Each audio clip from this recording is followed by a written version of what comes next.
Welcome everybody back to Friar Talk. Today, the Padres did it. AJ Preller has done it. They have made a move. So exciting stuff. Dylan Cease has been traded for. Pretty exciting stuff. Obviously, we were kind of like, are the Padres going to do anything? That was our last stream. Like, are they in trouble? What's going on? And Isaac, I don't know if you remember this, but we said, well, you said the best thing that we could see is them adding an ace, and you would rather see them go that way, or they have a really big strength, opposed going kind of the lineup route. You got your wish. Now, we more were talking about going and signing Blake Snell, but we got it in a different way. We got the wish in a different way. So, what are your initial thoughts on this trade? I mean, there's a lot to unpack. We'll kind of we'll be talking for a while here. I think there's pros and cons. I think it's an even trade. I think there's ways that you can look at it from a positive side. There's ways you can look at it from a negative side. But I think it's good. I think it's a really solid. Like, I think it's good that they are doing this because it means that they're actually going to try to win, which was our question. We were like, what are you doing? So what's your initial kind of thoughts when you saw this go down? Oh man, I was ecstatic. I am ecstatic. I don't care to give up prospects as long as AJ Preller is here. Guess what? That farm is going to be rebuilt as soon as possible. That's the thing that happened with the Soto trade, with Drury, all these guys that we saw go. The farm was replenished in what, a year, 2 years? I mean, if there's one thing that we've praised AJ Preller on, it's rebuilding the farm. So giving up one, I'm pretty sure just one top 100 prospect, which was Drew Thorpe, I want to say. I don't think this is that big of a loss at all. You look at the past trades that AJ Preller's pulled off for Blake Snell. What'd you lose? Patino and Mejia? Where are those guys? Patino came back to us because he wasn't good. Where's Mejia? I don't know where he is. Wilcox? I don't know where he is. What about the Musgrove trade? I don't know where any. I guess Sawinski, I think, went in that trade. I don't remember correctly, but I don't know where any of those guys are. I don't know where, other than Naylor, I don't know where Quantrill or Arias, I don't know where any of these guys are. So whenever you have the opportunity to trade prospects that aren't blue chip prospects, you're absolutely going to do it, especially for a guy that was a Cy Young runner-up. What was it? 2 years ago, he was a runner-up for the Cy Young Award with a 2.2 ERA. He had a streak of, I believe it was 14 straight games pitched where he had under a 1 ERA. Only other pitcher to do that was Bob Gibson ever. He was one of the best pitchers in all of baseball that year. And I firmly believe that, hey, maybe we're not going to get the guy that pitched a 2.2 ERA. But for what you gave up, if you're getting a 3 ERA, I mean, that's a W for 2 straight seasons. If you're getting around a 3 ERA, that's a W. I don't think you lost much. I know Drew Thorpe has a magnificent changeup, but again, you're not losing much, in my opinion. Iriarte, yeah, he was fun. He had some electric stuff. Steven Wilson, we have a surplus of righties in the bullpen. We have a surplus of bullpen arms in general. And then who was it? Another guy. Oh, Zavala. Again, you're going to replenish the farm in no time. The biggest win out of this whole trade was you didn't give up either of Salas, Merrill, DeVries, and Lesko. None of them went. Or Snelling. You were able to keep all 5 of those guys. All 5 prospects that you see in your future are staying. Not only did you do that, you bought time for guys like Snelling and Lesko to be able to develop into starting caliber pitchers for you in the future by getting a starting pitcher that's going to at least fill in for those 2 years. If you have money in the future, hey, and he's good enough, hey, maybe you can extend them. But for now, on these next 2 years, you're buying time for guys to develop. You're not rushing guys. Now, the lineup's a little bit of a different story, as we've discussed, and we'll talk about that later because he is actually having a really damn fantastic spring, amazing spring for Jackson Merrill. But in this sense, I am ecstatic. I'm super excited that the Padres did this. If you know AJ Preller, you know he makes his moves in bunches. So this isn't the only move I'm expecting, whether it be another big move. I don't think it'll be another big move. I think it's going to be small moves. But I'm expecting more, for sure. I don't expect the Padres to just stay put. Now, knowing that, apparently AJ Preller's been going after this dude all offseason. He's been in the White Sox's ear just saying, hey, I want Dylan Cease all offseason. So, no doubt in my mind, the Padres are now trying to win. They're trying to put out a winning product. And you could this is the right-handed militia in the bullpen right now. There's nothing but righties. But hey, I don't necessarily think it's a bad thing. It'd be nice if you can get a lefty, but right now you're looking at a team that, in my opinion, has one of the best rotations in baseball. If you add another lefty arm, you have one of the best and one of the deepest rotations in baseball. And something that we constantly talk about is depth. And if you add depth to your rotation, you're setting yourself up nicely for a long, long marathon rather than a short stint where you're one of the best teams in baseball. Um, Nonetheless, lineup additions still have to be made. But you look at the Soto trade and you're saying, dude, we just gave up Soto and Grisham, but we were able to get like 5 or 6 players in return, like 4 or 5 starting pitchers. So I don't know. I look at it as a huge win for AJ Preller today. It's a move that was necessary, was definitely one I didn't expect until this last 2 days, but super fun, super good to see that the Padres are trying to win. Yeah, and dude, I like that you said that because, in my opinion, that's the biggest takeaway. Now, obviously, like getting Dylan Cease is sick. Like he's a beast. That's the other thing. Like if anyone's wondering, he's a beast. He has the most swings and misses since 2021. That's more than Garrett Cole. That's more than a lot of guys. That's more than a lot of stud pitchers. He pitches a lot of innings. Obviously, last year he had a down year, but the year before in 22, he pitched 184 innings at a 2.2 ERA. Like he's a monster. So I think there's kind of a lot to like look at just that side, but I think even the more like the bigger piece of this all, forget even the trade. It's okay. Well, that means that the Padres are in a spot where they're like, hey, we really want to win this year. Which that was our complaint last time we streamed. We were like, dude, and it's not like they were like going to, but it seemed like they were just kind of like in this weird like limbo stage of like we don't really know. And you're looking at this team and you're like, well, I guess you're gonna get a lot of wins from the bullpen and the pitching, but you have a lot of question marks from your starters, and your lineup has like really good players and then has like incomplete players. And it was just like this weird thing. Now you're looking at it and you're going, okay, you got a really good 1-2-3. And then you got Michael King, who should be a really good number 4, and Brito, he's been a beast this spring. So it's like you look at it, you still got Avila, like you still got other guys, you still got the depth in the pitching where we were talking about this, like, yeah, how did the Padres win in 2022? They had pitching depth, and their lineup wasn't that good, and Manny Machado carried them. Like that was really what it was. Well, this time around, you also have Fernando Tatis in the lineup. You have some, I'm gonna say question marks, but not in a bad way necessarily, more like a positive way of like you have Jackson Merrill, so you have a question mark instead of having Trent Grisham in there. Which let's be real, guys, like the bar's not That's a high to question be mark better than, himself. huh? He was a question mark himself. He was not. I don't know if he's a question mark. He was a lock to not be good. Yeah, liability. Yeah, at least on offense, yeah, liability is the word. Yeah. Defense, So hey, Gold Glove. So yeah, yeah. But it's like, so you're looking at it and you're looking from the lineup perspective and everything like that. You also had Hosmer, right? Starting 22. You don't have him. Cronenworth's had a really good spring. Like there are a lot of reasons to be a little bit pumped now. And like, a couple months ago, even like the last like month or so, we've kind of been like, I don't know. And I don't know if we're gonna do any like other separate videos this week, but Isaac, I was thinking of one to do, and it was just like spring training went perfect for the Padres. All their young guys played really well. oh great, yeah, for The sure. guys that they were hoping to like kind of bounce back, and then the guys that they were like, hey, we need this guy to really like rise to, to prove that he's on this team. Those guys have done that. So it's like this like spring training, and like the thing is do have to take everything like numbers wise with a grain of salt. But I think that all of a sudden you feel a lot better about this team. Are they complete? I still don't think so. And I think that's why this move is more exciting, because it's like, all right, get at least 1 bat, maybe 2 bats, and you're gonna feel really good all of a sudden.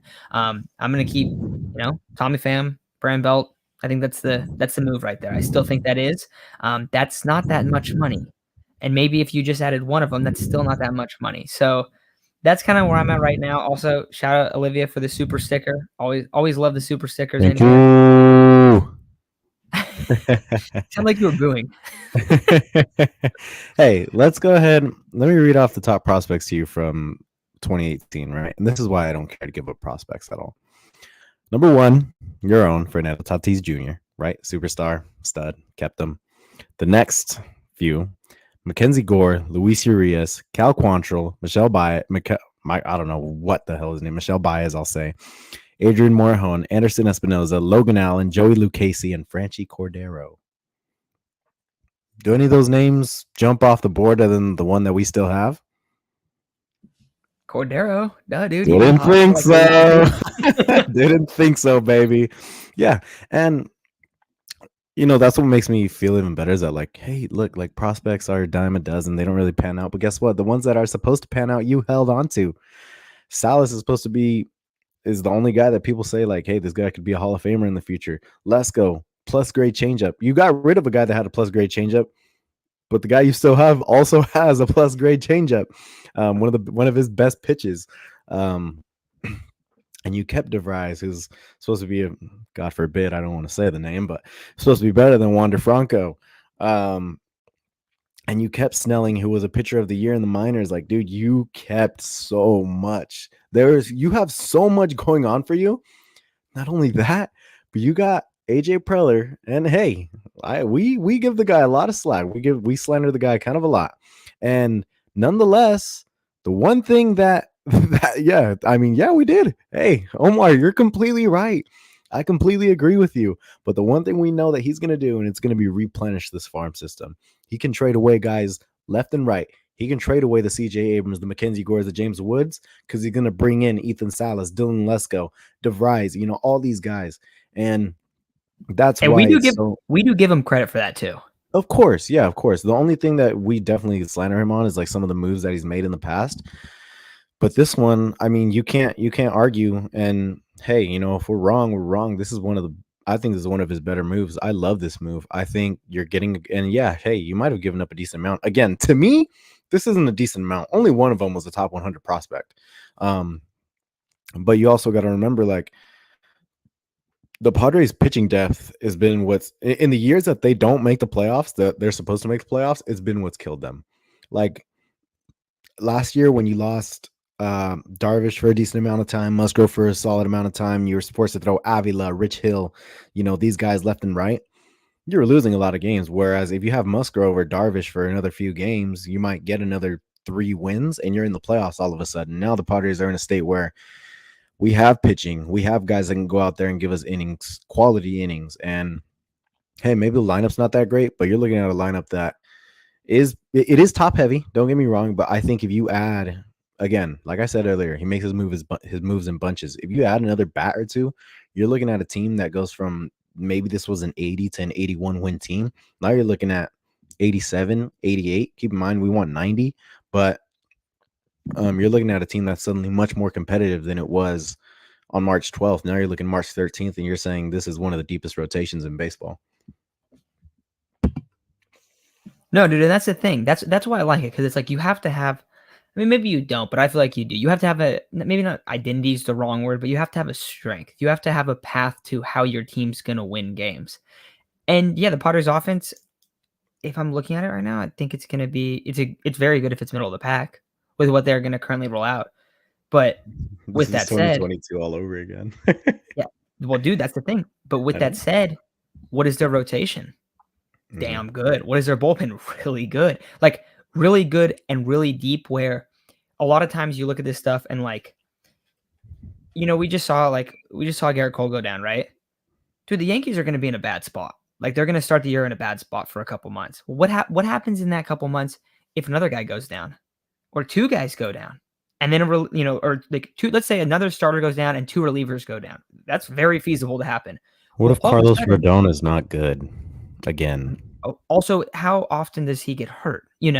So it's like you look at the spot and you're like, okay, well then all of a sudden, like, then when you get out of that, when you get Garrett Cole back, you're 10 games under 500. Like that's the thing, and I think the Padres have built themselves a roster where it's not like that. And dude, the thing is too, like one of the biggest things that we've been upset about with AJ is like the way that he constructs the roster, where it's studs and duds and there's no pitching depth. That has been the biggest thing that we've ripped AJ Preller for. That every single time. I mean, dude, I don't know if you know this, Isaac. This is our 5th year doing this. You know that? 5th season that we've been doing this. Isn't that crazy? Well, that is pretty crazy. Yeah. Yeah. 2020. Yeah. Go ahead. Yeah. I'll talk about it after. Yeah. No, it's kind of nuts. But it's like, that's been the thing that we've always been like, dude, there's not enough pitching depth, Well, 2022, they started the year with enough pitching depth. It worked out. But they did lose at the end of the season because they did not have enough pitching depth. Exactly. Mm-hmm. That's why they lost to the Phillies. That's actually why they lost. This year, not the case. I mean, they have a lot of guys. Now, you can run into 3 or 4 major injuries, and then all of a sudden it's like, hey, dude, like now you're in a spot where you don't have enough pitching depth. Like they have started the season with enough where they're like they should be good, you know? So I like that he did it. I mean, if you're we're gonna be however we like it or not, like AJ Preller is the GM of this team. So people like that, people don't like it, whatever. This is what we want to see him do. Like this is what we really want to see him do. So I'm really happy with the trade. I see a lot of people asking questions like about Padres need more lefties offensively. I saw a couple up here. We can kind of hop into these. Offensively, yeah, you have an already starting rotation. Not the worst thing because you do have lefties out of the pen, but not necessarily ideal. But yeah, what are you thinking right now with this team? Also, I can get some Dylan C stuff up here. That'd be great. Again, it's a team that now we're looking as a competitive team rather than a team that's just barely trying to scrape into the playoffs. Now we're seeing them like, hey, this could be a 5th seed. And I don't think they're winning the division. Like, I hate to be the bearer of bad news, but no, they're probably not winning the division. The Dodgers are head and heels above the Padres in terms of lineup. Maybe not rotation anymore. Maybe not even bullpen. But that lineup is really, really well. And you look at the 2022 baseball savant for Dylan Cease, and you see why he was the runner-up for the Cy Young in 2022. Because, dude, the numbers are there, and he pitches a decent amount, a really good amount of innings, actually. It's just, you see the guy, and yeah, he didn't have a great year last year. Matt will probably pull up his baseball savant here soon, but in 2022, 227 strikeouts. He gets a tons of swings and misses. Expected ERA is still really, really well. And I know his decline was kind of massive last year, but you got to remember he was on a team that really wasn't that good. He was the only pitcher to worry about. He was the only player to worry about, maybe other than Robert Jr. But man, like suddenly he's coming to a team where like you see Seth Lugo had a really good season with Ruben Niebla last year. Same thing with Michael Wacha and I mean, shoot, Blake Snell won the Cy Young last year. You're getting him to a pitching coach that has done really well, good things for the Padres. So I'm certainly intrigued to see how he's going to bounce back from last year, especially with Ruben Niebla now. You look at the expected batting average, under 200, still throws hard, whiff percentage still up there. I mean, the things that you want are still there, such as the fastball velo, the whiff percentage, the K percentage, the barrel percentage. Guys still aren't barreling them up very much. That's the stuff you want to see in a starting pitcher. And in 2022, he was just the best version of himself. Again, a 2.2 ERA, 14 Ws, 32 games started, 184 innings pitched. I mean, this is a guy that you definitely want in your rotation day in, day out. And you want him on the bump in a playoff, in a big game. Now, probably hasn't seen a big game because of the organization he's played with, but he's coming to an organization that clearly has every intent to win. And I know it came at a cost. It came at a cost of giving up someone like Juan Soto, but this more so fits the Padres' needs right now. And, as the days go by with the Soto move, you're kind of starting to see why it makes sense. Yeah, dude. And also, like, he strikes out so many guys. And I feel like we've talked about this too, like, where it's like you have a lot of, like, even though, like, you look at, like, his numbers and they weren't that good last year, his expected ERA, like, I don't know if it was his FIP or his expected ERA. I don't remember.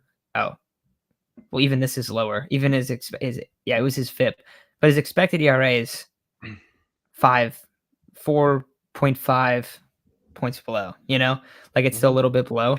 Also, another thing with that is like his FIP was like a 3.7 or a 3.6 or something along those lines. So like his advanced numbers, like even though he had a bad year, they weren't as bad. You also brought up he played for the White Sox. Dude, the White Sox just suck. Like it's just bad.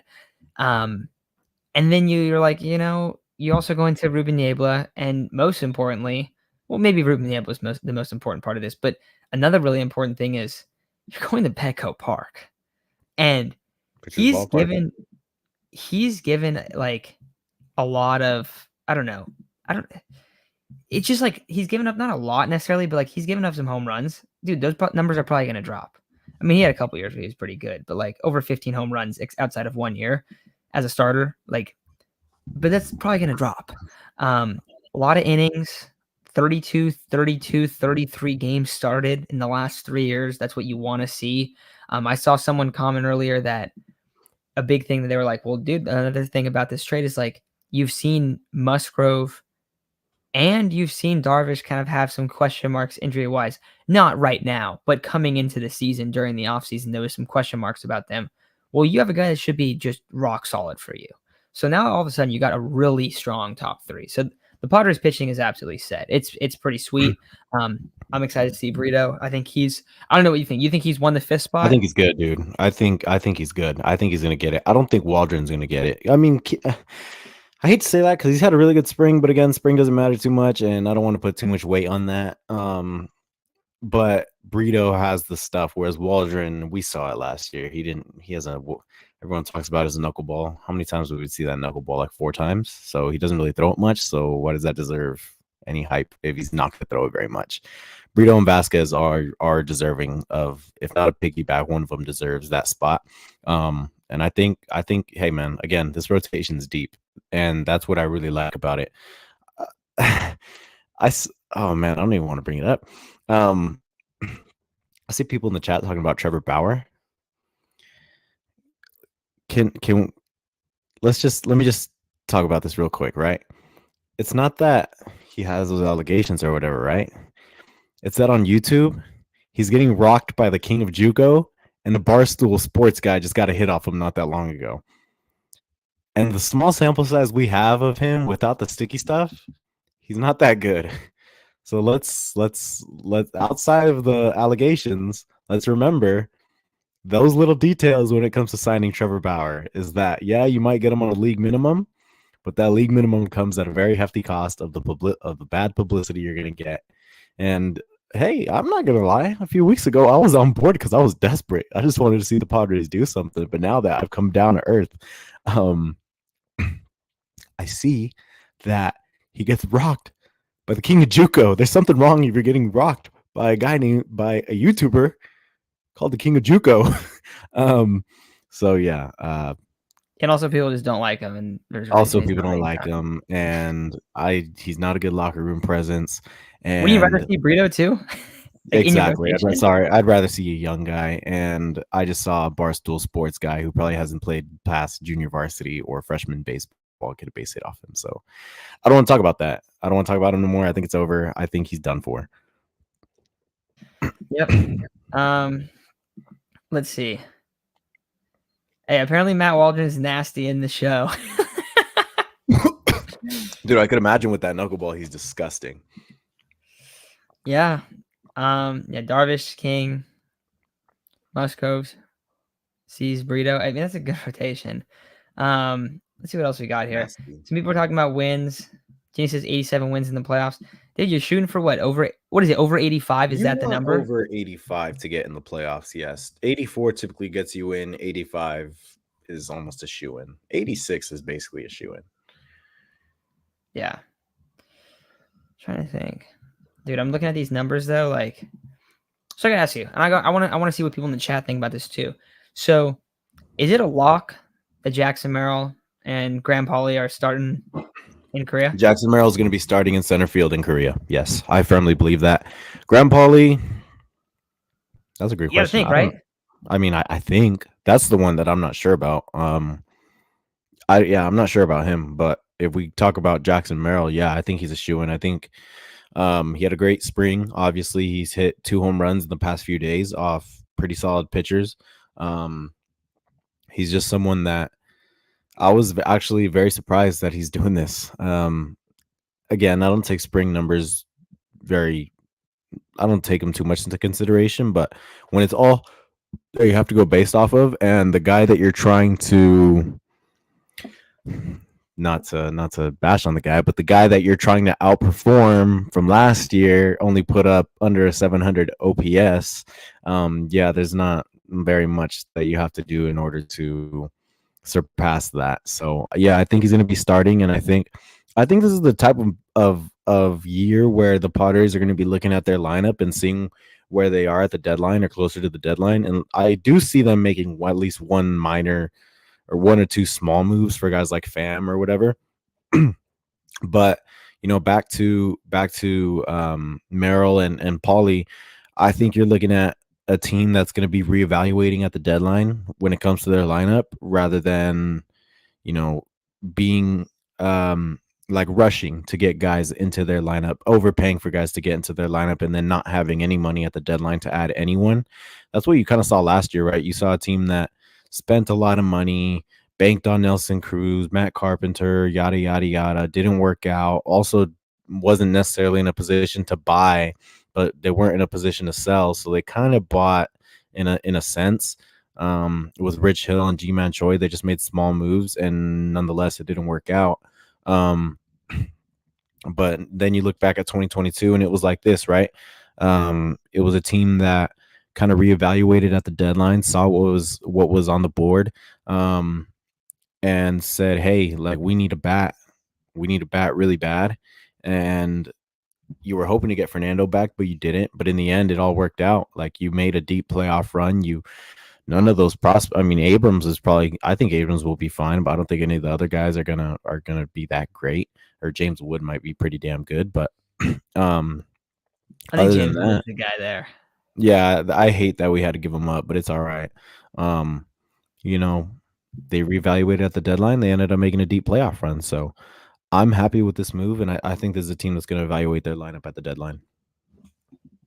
Yeah, I think that's pretty accurate too. Also, like it's funny though. Like it's funny like just looking at it, and it's like you make it, and it makes sense. But you make a move for an ace starting pitcher, and you're like, whoa, this looks a lot different, which it should. But it's crazy, like how different you just feel because things fall into place when you have a really strong rotation. Because of that, like Isaac, we can look in and be like, well, the Jackson Merrill expectations, we shouldn't probably expect him to have that Yeah, crazy of a year, and that's okay. That's I fine. still think But we I should think realize. Yeah, I feel like I don't know. I feel like people still think we're like hating on Jackson Merrill because we're like, dude, the goal is a 720 case OPS. at all, man. Guys, the reason that we're like that is because we don't want him to come up, and then everyone goes, "Why is this guy? He's not Fernando Tatis." It's like, And you well, guys are he's going to probably not shit going on to be. him. Yeah, Yeah, and that's the thing. We're going to see that if sorry. he struggles early on. So it's like, no, that's why we were kind of concerned about him coming up, and I think it's fair. But the other thing is like, you're right. His bar's not that crazy, but if he has over a 700 OPS, that is a win for him in his rookie year at 20 years old.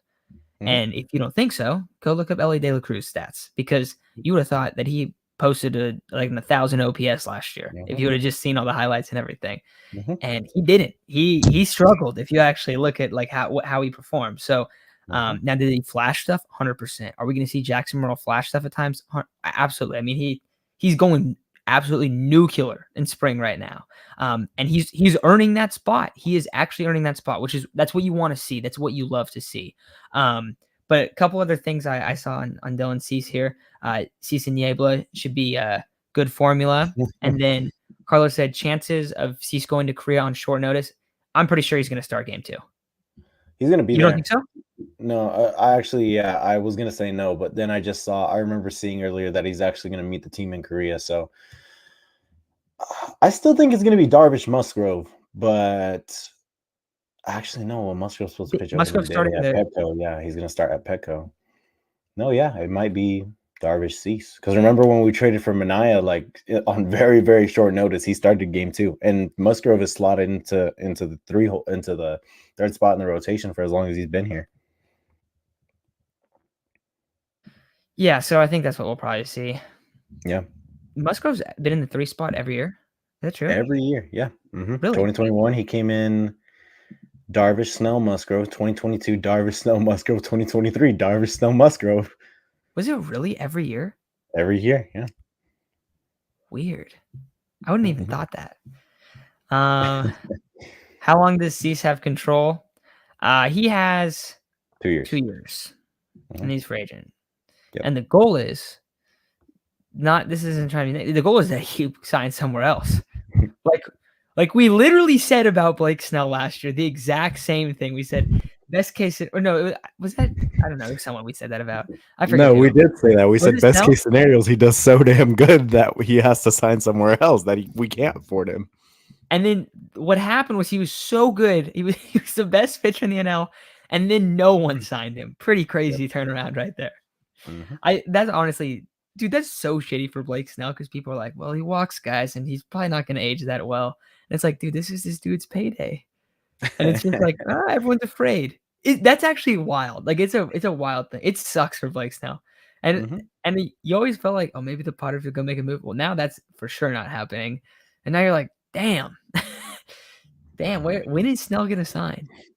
And No, let me tell yeah, you, it's dude, whoever signs him, they have to expect a slow fucking rough start. start to the season, especially for a guy who has admitted that he needs a while to acclimate to new surroundings. Dude, his only hope at having a good, even somewhat decent start to the season would be signing with the Padres. If by his own words, not that I'm saying it's gonna happen, but if his own words are true, which yeah, we've seen, he has slow starts to the season. He started really slow when he first came to the Padres.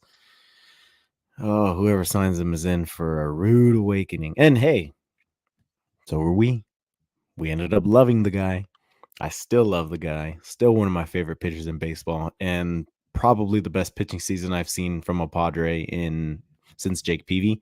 Um, but you look at, I mean, and it's funny because like my friends that are Angels and Giants fans are like, oh man, I really want him, and I'm like, you're gonna hate him, and it's like they're like, damn, really? Like, why do you say that? And then I tell them why, and they're like, damn, maybe I kind of don't want him, but if you're in playoff contention by the end of the season, close to the end of the season, you're gonna get a Cy Young caliber pitcher, that's for sure. Yeah, I feel like if he goes to the Angels, oh god, dude, that is just a. I mean, we've seen how that's happened. We've seen the Rendon situation there. I Question don't for want you. that to happen to Snell. I don't want that. I want to see Oh, Snell neither. have success. I want to see him be Um, good. Question for yeah, you. yeah. With Garrett What else Cole's did I see here? injury, with Garrett What you Cole's gonna say? injury, with Garrett Cole's injury, does that make it more likely that he's gonna be a Yankee? You would think, right? Especially because they missed out on Dylan Cease. Yep. So, I mean, also I saw someone earlier ask that question, like, why didn't they do it? Because they just traded us all their capital, man. That's why. What were they gonna give them? They weren't gonna be able to give up, like, anything that they were willing to give up. Their farm system's really depleted now. They're in a bad spot. Also see some right here. I'm calling it. Sugar or Azakar will break out this year. Dude, that'd be cool. I mean, we need outfielders. I don't know what a breakout would look for him. I'm happy with Yeah, the I was I'm gonna happy say, with the what's a breakout? What's a breakout for him? Not I calling you mean, crazy, Carlos. Not calling you crazy at all, but what would a breakout be for him? 700 OPS. Just, I mean, dude. The thing is, like, the problem is that he just doesn't hit for any power. That's Exactly. really what it That's comes down to. maybe if this was 2006, he'd be a damn good ball player. Oh, he But would, dude. oh yeah, But yeah, yeah. But right there now, is a case. Isaac, yeah, there is a no, case because now speed matters a lot more, yeah, and that yeah, yeah, dude yeah. has wheels. Yeah, he's really fast. I think he's a great. I think he definitely could help. But I just this is the bad thing about baseball is that when you expect something like this from a guy that historically hasn't done so, you're kind of just giving yourself a lot of false hope because for me, I've always thought, hey, this guy's a great bench piece. I love Azakar as a bench piece, but I'm not going to hope that he's going to break out and be some.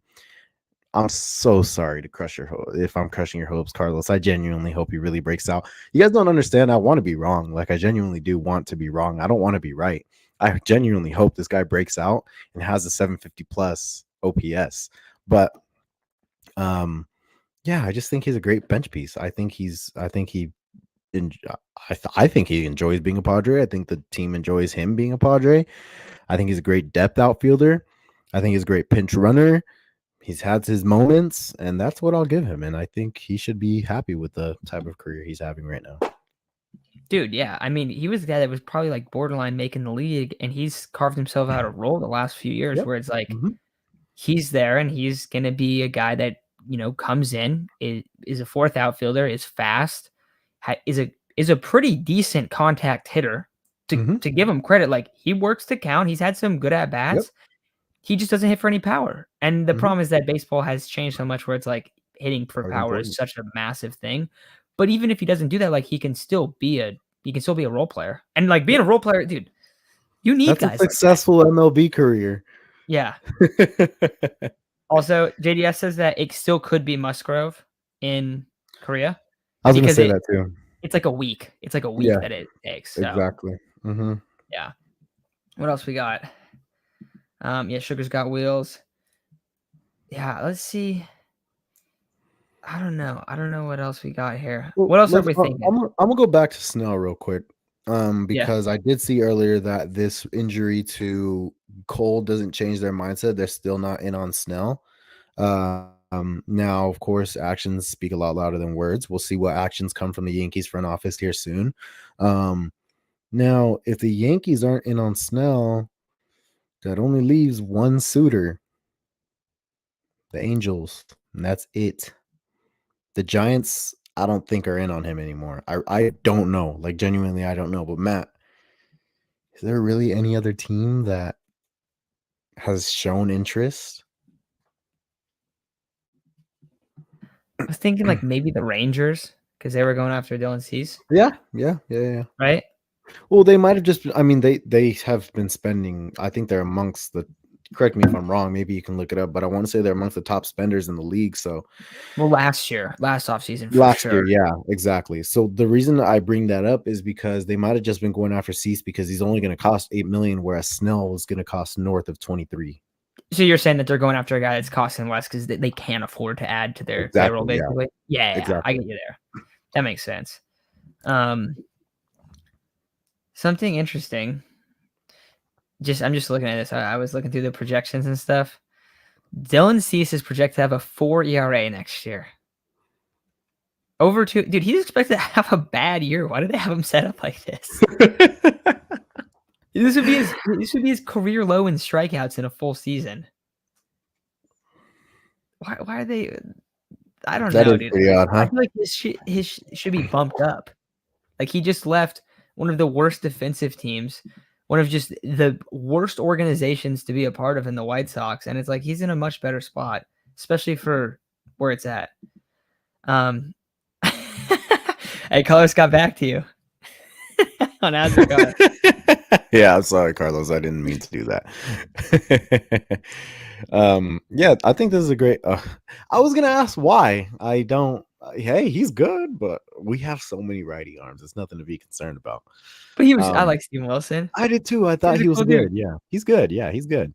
This is a good question from the blind squirrel. What's the last piece y'all think we might squeeze in before the season starts? I think it's got to. I think most likely it's probably Tommy Pham, right? Like, Yeah, me if I too. had to, because he would just slot in and play left, Mm-hmm. and then you And would that's have Merrill in center. You'd have Graham Pauley. You'd have Profar as a bench piece. You could kind of mess around with some stuff. We also know that AJ Preller just doesn't like guys that I don't know. He doesn't like guys that don't have positional versatility. Also, I don't know if you saw this, but this is an amazing, amazing thing I saw. I forgot who tweeted it. So whoever tweeted it, if you end up hearing this or whatever, credit to you because this is a sick find. Every single player on the Padres right now, outside of catcher, is a converted shortstop. yeah.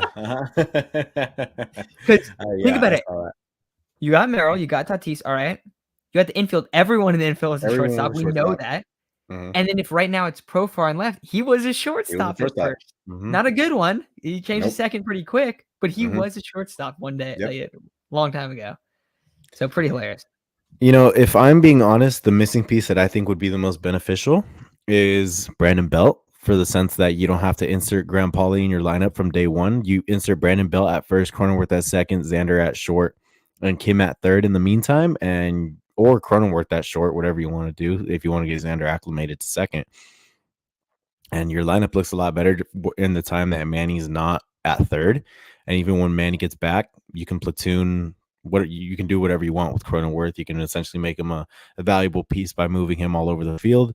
You can keep Brandon Belt at first or DH, right? Suddenly your lineup looks a whole lot deeper with Profar or whoever it is in left. I don't know. I just think that makes the most sense. But in the piece that I think is realistic is, God, I hate it. Tommy Pham. That's where I'm at too. I would rather them sign Brandon Belt. One, he's going to be cheaper. Two, he's he's more of a lineup need, not positionally, right? But he's more of a lineup need. Ideally, you get a guy that can play left and a left-handed bat in some capacity. I don't know if that's going to happen. I mean, they could also trade for someone, like they could trade for someone to play left field that's a lefty, right? Like that would also be a really good situation. Because we just saw them go to the trade market, so that could definitely be the case. It'll be interesting to see what they actually do. That might honestly be the best bet. Like we obviously, it's hard when you're talking about like who should go after, and then you're like, I'm gonna pick this guy as a trade piece. It's like, well, would have no clue if they're actively trading him unless it becomes rumored. Like this guy's on the block, and everyone is like realizing, oh, he's a great fit for the Padres because he's on the block. But like if you're just trying to like pick names out of a hat that could get traded, which is most of the guys that end up getting traded. Like most of the time you just see a trade like, boom, this happened. Like there's not a lot of lead up to it. Now for the big guys, of course, when the big guys are going to get traded, but like for an average MLB trade, like we're not talking about a big trade. We're talking about a small little trade to get a complimentary piece.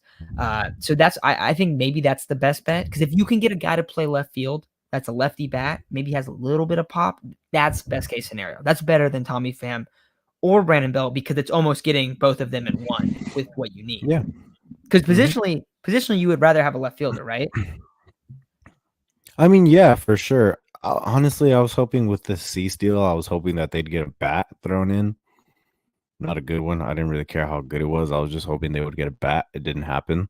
But yeah, now you're looking for a bat. Your rotation looks good. Your bullpen looks good, but yeah, all that looks good. You need bats now. You need a lefty bat. And I mean, of course, adding lefty to the rotation would be nice, but now that's not a priority at all. Now you need bats for sure. You need to get this lineup up to par. And I mean, the lineup's not horrible. It's not horrendous, but it's definitely not one that you look at and say this is a competitive team. So I'm excited to see what moves AJ Preller has. Again, when you look at his track record, he makes moves in bunches. So be on the lookout these next few days. Honestly, I wouldn't be surprised if a move doesn't happen just because we don't know what the financial capacity or anything like that when it comes to the Padres. But just going based off his past, he does like to make moves in bunches. Dude, people are hating on Brandon Belt. Guys, okay, we talked about this. I gotta show this again because it's like, dude, what? He's not good he's good at one thing, hitting righties. What is the Padres' biggest what do we need right now? Exactly. Hitting righties. It's their number one thing they need. It's like, and that's the thing. Like, is he like, he's old, dude. I see people saying that he's Matt Carpenter 2.0. Matt Carpenter was fool's gold. God, guys, Matt Carpenter had a Jeremy Lin type run for a month. Brandon Belt had a solid, sustained season, and he's had plenty of good seasons. Way more recent than Matt Carpenter. Yeah, let me find it, dude. I'm gonna find the splits again. Because Brandon Belt's him against lefties, or him against righties is really, really. Here we go. So last year against righties, 256, 890 OPS, right? That's in 365 plate appearances. Year before, this is the year he really sucked, right? 216 plate appearances. He only hit 223. He had a 702 OPS. Not very good. But then let's keep going. 2021, 300 at-bats, over 1,000 OPS, had a 280 average, over 600 slugging. It's ridiculous. 2020, 1,100 OPS. He hit 350 in 150 plate appearances. And 150 plate appearances is a lot, but you're talking about this guy being a platoon guy. 2019, 456 457 plate appearances, 242 average, 768 OPS. Dude, his numbers, in the worst year, he was still better than Matt Carpenter last year. Think about that. Not to mention, Matt, not only were did he have good years way more recent than Matt Carpenter did, how many years did he play in the NL West in these exact ballparks that he'd be playing in against some of the same players that he's been playing against his whole career, almost, for a decent amount of his career? The guy's been in the NL West outside of a year. He's been here his whole career. So I mean, I don't really see anything wrong with signing someone like Brandon Belt, considering what other options are out there. I'd love to know better lefty options out there.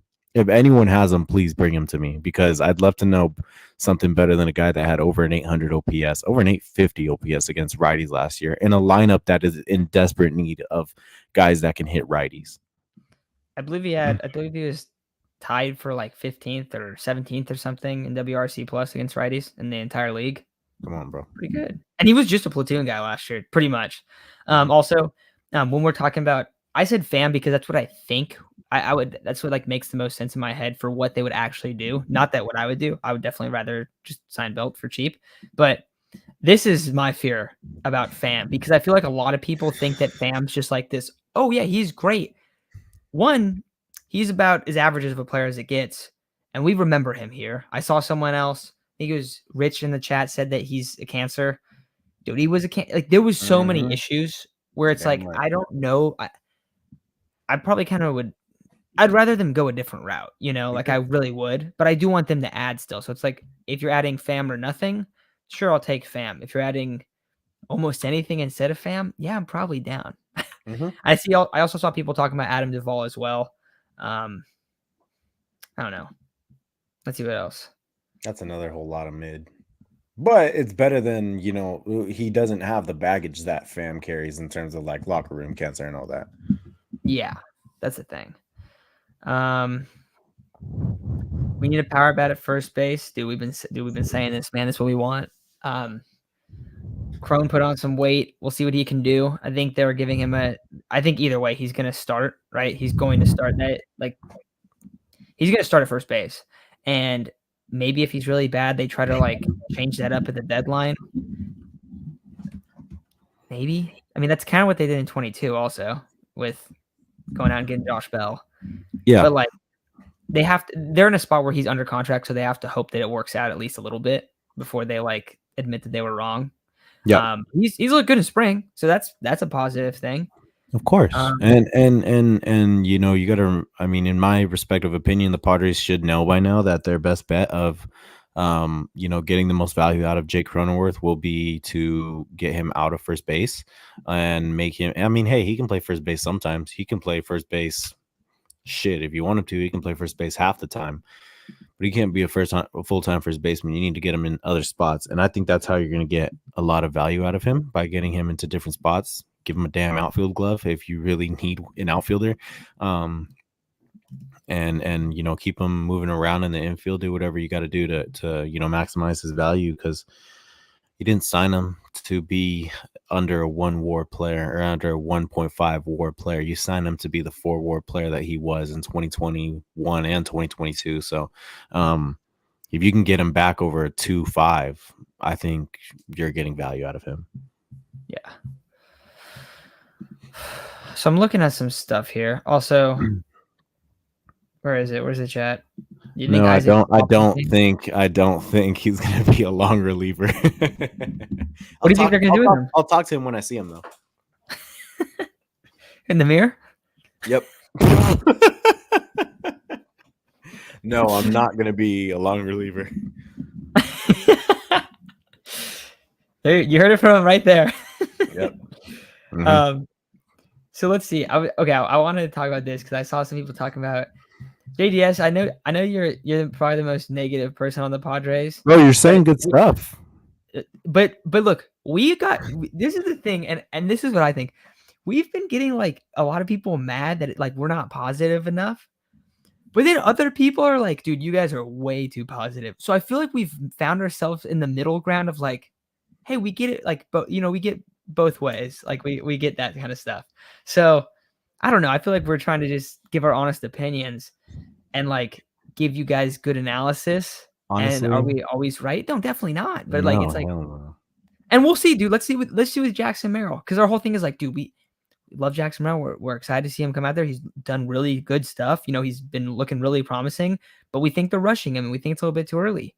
So let's see what he actually finishes up with. Because, dude, the thing is, if he came out and he had a 740 OPS, I would feel like what we said wasn't even that wrong. Like, we were a little bit lower, but it would be like, that's amazing that he did that. Like, we would be probably feeling so much more like he performed so much better than our expectations in like a, Yeah. I don't know, I feel like a realistic way. But here, JDS said this earlier. I think we went from 75 to 78, 79 to 80 wins with Cease. I think we need more as this roster. It is too many question marks. I don't think that's that bad. And the thing is, what are you trying to get to this year? You're trying to get to what, 85 wins, right? That's the 85, playoffs. yeah. Mm-hmm. 85 wins, right? That's the goal to get to the playoffs. Because the thing is, also the way that this roster is built, you get to the playoffs, you got the guys. You got a good, like, you're gonna make a run with this rotation. That's the thing. So it's like, okay, is this unfair to say? No, I don't think so. And then JDS also said like you could go up to be a wild card team if you add a few things. Now, one of the things you said was starting pitcher. I don't think they need any more starting pitchers. I don't think they need relievers. I don't think they need starters. I think if you want to put this team where it's like they're really up there in like the heat of it for a wild card team, and they're not on like the outside looking in, because maybe they are now. You can definitely make the case that they're right in the mix, right? I mean, they're definitely in the mix, but like they should be like projected to make the wild card spot. I think it's if you add a bat or two, and if you make the lineup a little deeper. And I think if you do that, I think that should be like a lot of people's projection, because the rotation is that good. So and the pitching, the bullpen is that good. So it's like, and also like just the fit of the team like makes a lot of sense. Like the style of how you're gonna win ball games. There's a recipe to win. So I think that's kind of where I'm at with it. But what are you thinking, man? I'm excited, bro. I couldn't be more excited. It went from me being very sad that we're about to start next week because we're gonna get ransacked and absolutely demolished to, hey, I don't care if we get demolished anymore because I think the rest of the season is gonna be pretty damn good. I see a $5 from, I don't know how to say, Ench 671. Thoughts on Michael Taylor? Guys, I don't want Michael Taylor, if I'm being completely honest. Again, I just don't think he fits what the Padres need, man. I'm look, I understand. yeah, I guess. Yeah, thoughts on Michael Taylor? Hey, man, I don't want him, if I'm being completely honest. I mean, hey, maybe you could persuade me into wanting him, but again, I don't think he fits what the Padres need right now. I really think a lefty bat or two would be the most beneficial thing for the Padres, because you look at the lineup, dude, you're forcing a guy who maxes out at 20 home runs and like a 770 OPS is going to hit third for you, all because you don't have another lefty to do it. I don't know how I feel about that. Is Michael Taylor a free agent? He's not, right? It would be a trade. No, I think he's a free agent. He is? I think so. Because his numbers, I mean, he has similar numbers to Grisham. Yeah, dude, he's not good. Yeah. I mean, last year he was all right. He had 720 OPS last year. So last year he was a lot better than Grish. Yeah, for sure. It's not like it's like, yeah, he's not like that crazy. I'll tell you this, though, dude. I'll tell you this. I don't think getting Michael Taylor instead of Tommy Pham is like some crazy downfall. No, because I think Tommy Pham's going to suck. And dude, but people will look at that and be like, well, Tommy Pham's way better. And it's like, not really. Not really. But yeah, I don't know. Also, this is a hilarious comment. Haas for chilling with passive income. You know those things where it's like, here's how you can make passive income. Dude, Haas figured it out, bro. He played baseball at a really high level for a while, and then he was like, dude, check this, dude. I'm just going to get this contract. I'm just going to chill. All right? I'm like 30 years old. I'm just going to kick it from here on out. The guy is so on top of the world, feels so on top of the world right now. He almost named his son Dick. Just Dick. Just Dick. Like, could you imagine? Hey, little Dick, come here. That was, and if you guys have not seen that clip, I'd recommend you go look up Hosmer's wife talking about it. It's actually hilarious. We were messing around with about this for a while. It was pretty good. How are you going to look at like 1 or 2 year old baby and say, "Come here, Dick"? What? Yeah. She also said specifically not Richard. She wants to name him Dick. Dick, just Dick. Yes, just Dick. Kind of crazy. Are you going 85 wins? 84. 84? I think this took him from 81 to 84. I like that. I think it took us from, and keep in mind, this is also without additions. So you say that and then you swing a trade and then it's like, oh, now we're looking at a different spot. I think this took us. Here. I'll do it. I think we were at like 78 or 79 wins before, something like that. I'll say 78. I'd go a little bit low. I thought people were like a little too high, and that's why I was like, we got to do something, or you got to get real lucky and then make a trade. That was my thought, and I didn't think they were gonna make any like big splashes. So I'm super stoked that they did. With this trade, I think 84 is pretty good, right? 6 wins added. I think that's pretty fair because not only like the other thing is like not only are you doing that, but you're getting a guy that pitches a lot, that pitches every day, that goes 32, 33 starts every season. And you're doing that. You're doing that, right? Mm-hmm. And you also are letting your pitching have more depth. Like you're creating more depth by doing that. So I like that, man. I think that takes it a big way. Now here's the other thing. You could 83, 84. That's what I'll say right now. But the thing is, you're probably going to add 1 or 2 more guys, and you do that, and then you feel like mid 80s to high 80s. That's the big thing about this whole move. That's what I said right when we started. That's the biggest thing about this whole move is like you're at a spot where they're gonna add something, bro. I don't think they're gonna roll it. Now they might roll into Korea without making a trade. True, very true, yeah.